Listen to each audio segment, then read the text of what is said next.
नमस्कार बालमित्र हो, आज आपण माझा आवडता ऋतू पावसाळा यावरती सुंदर असा निबंध पाहणार आहोत।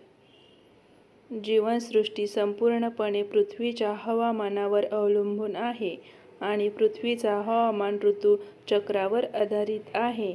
तिन्ही ऋतूंपैकी पावसाळा हा जीवनसृष्टीमध्ये आनंद, बहर घेऊन येतो आणि उत्साही जीवनसृष्टीची सुरुवात करतो। मला तीनही ऋतूंपैकी पावसाळा ऋतू खूप आवडतो। उन्हाळा संपला की पावसाळा ऋतूची सुरुवात होते। उन्हाळा ऋतूमुळे सर्वत्र जमीन सुकलेली असते। फुले, झाडे, पशुपक्षी, जीवजंतू पाण्यासाठी तहानलेले असतात। नद्या, तलाव मधले पाणी आटून गेलेले असतं। वातावरणात भयंकर उष्णता वाढते। गरमीचा माहोल तयार होतो।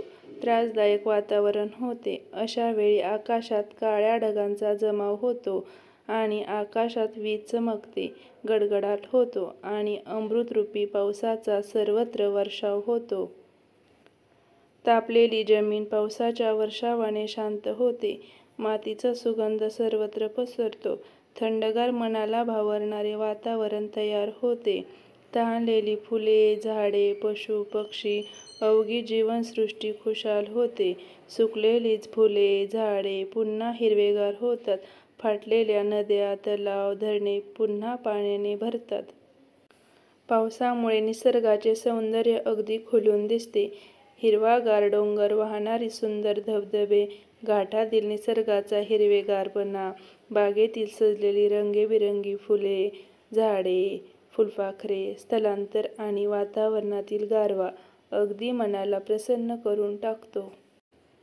पावसाळा ऋतूची सुरुवात जून महिन्याच्या सुरुवातीला होते आणि सप्टेंबर महिन्याच्या अखेरीस पावसाळा ऋतू थांबून जातो आणि मग हिवाळा ऋतूची सुरुवात होते।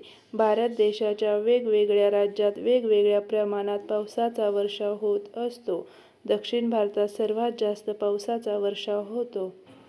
मला लहानपणापासूनच पावसाळा ऋतू खूप आवडतो, कारण जास्तच प्रमाणात पडणारा पाऊस कधी शाळेला सुट्टी पाडतो, तर कधी घरात बसून आईच्या हातचे गरमागरम कांदा भजी खाऊ घालतो।